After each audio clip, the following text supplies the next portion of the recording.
ధీరజ్ అయితే ప్రేమ ఉన్న గదిలోకి వచ్చి తాళిబొట్టు తీసుకొని వస్తాడు. అది చూసి ప్రేమ షాక్ అవుతూ ఉంటుంది. ఇక ధీరజ్ అయితే ప్రేమ మెడలో తాళి కట్టడానికైతే రెడీ అవుతూ ఉంటాడు. అలా ప్రేమ మెడలో తాళి కట్టడానికి రెడీ అవుతున్న ధీరజ్‌ని చూసి షాక్ అవుతూ ఉంటుంది ప్రేమ.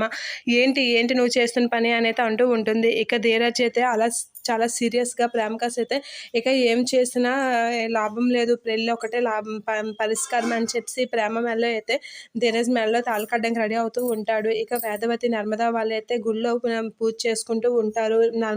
వేదవతి అయితే వాళ్ళ ప్రేమ విషయం తెలుసుకొని చాలా బాధపడుతూ ఉంటుంది. ఇక వాళ్ళ పుట్టింటి గురించి ఆలోచిస్తూ దేవుడికి మొక్కుకుంటూ ఉంటుంది. ఇక ధీరజ్ అయితే ప్రేమ మెడలో తాళి కట్టేస్తూ ఉంటాడు. ప్రేమ ఎంత నెట్టేసినా ధీరజ్ ఏం చేయలేక తాళి కట్టేసి బాధపడుతూ ఉంటాడు. ఇక ప్రేమ అయితే ఏం చేస్తున్నావని గట్టిగా అన్నా సరే ధీరజ్ అయితే ఏం మాటలు వినకుండా ప్రేమ మెడలో తాళి కట్టేస్తూ ఉంటాడు. అలా ప్రేమ మెడలో తాళి కట్టేసిన ధీరజ్ చూసి షాక్ అవుతూ ఉంటుంది. ఇక ప్రేమ తన మెడలో తాళిబొట్టును చూసి షాక్ అయ్యి అలా ఉండిపోతూ ఉంటుంది. ఇక ధీరజ్ అయితే అలా చూస్తూ ఉండిపోతూ ఉంటాడు.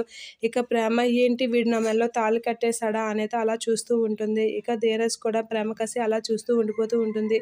అలా తాళిబొట్టు చూసుకుంటూ ఇది దీనికి తోవ తీస్తుందో ఏంటో అనైతే చాలా కంగారు పడుతూ ఉంటుంది ప్రేమ. తాళిబొట్టు చూసుకొని చాలా బాధపడుతుంది. ఇప్పుడు ఏం చెయ్యాలి అని చెప్పి చాలా సతమతం అవుతూ కంగారు పడుతూ ఉంటుంది, టెన్షన్ పడుతూ ఉంటుంది ప్రేమ.